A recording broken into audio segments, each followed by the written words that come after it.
For people who've suffered severe burns, there's hope.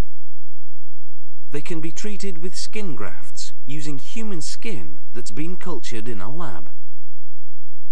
Patients who receive these grafts tend to develop less scarring and usually heal in a fraction of the time.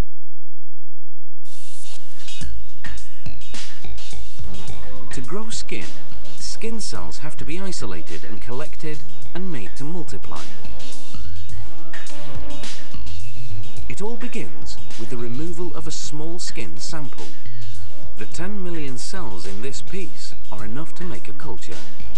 The skin soaks in a medium containing penicillin and gentamicin, antibiotics which protect it from bacterial infection. Now a piece of skin is cut and delicately sectioned on a Petri dish with a scalpel. The fat is gently detached from the dermis, since it will not be needed in the culturing. The skin is cut into thin strips, because thermolysin, the enzyme which separates the dermis from the epidermis, acts more efficiently on small surfaces. Then, an enzyme destroys the links uniting the dermis and epidermis cells. This procedure is carried out in this incubator over 3 hours at a temperature of 37 degrees centigrade. Once incubation is over, the Petri dish is removed from the incubator. Only the epidermis cells, called keratinocytes, are retained. The epidermis is detached from the dermis with great precision. Now the strips are placed in a trypsination unit. An enzyme will destroy the links uniting the epidermis cells in order to isolate them. This operation signals the cells to multiply. In order to increase the effectiveness of trypsin, the trypsination unit is placed on an agitator. The liquid containing the cells in suspension is drawn off. Now the liquid must be separated.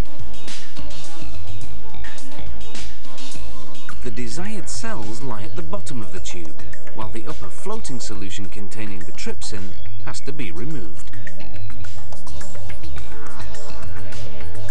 The trypsin solution is drawn off with a vacuum system.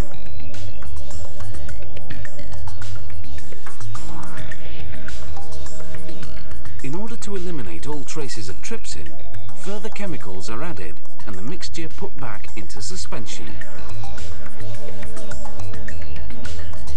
Now the cells from the small skin sample have to be counted before being centrifuged a second time.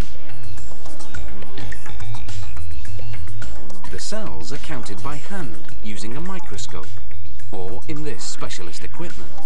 The exact number of cells obtained during a biopsy is determined, as well as the best skin cells needed for maximum growth.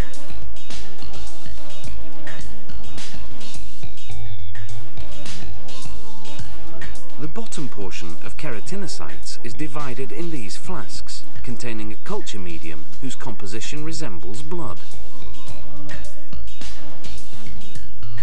Placed in an oven at 37 degrees, the cells will multiply over a week in these flasks.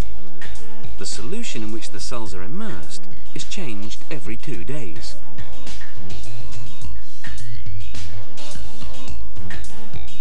In less than a week, the cells have almost covered the entire surface of the flask. They can now be trypsinated anew to create a further 50 flasks, which in turn will be placed in the oven for about 1 week.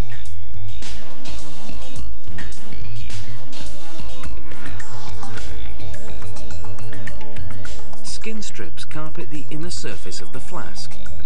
They are then detached with a spatula. The flasks are cut in two with a heating unit resembling a soldering iron. To make handling easier, gauze is placed on the skin strips whose thickness is less than 1/10 of a millimeter. The graft is then finally placed on the wound. Clamps and the gauze will be removed after 10 days, and the patient begins the healing process.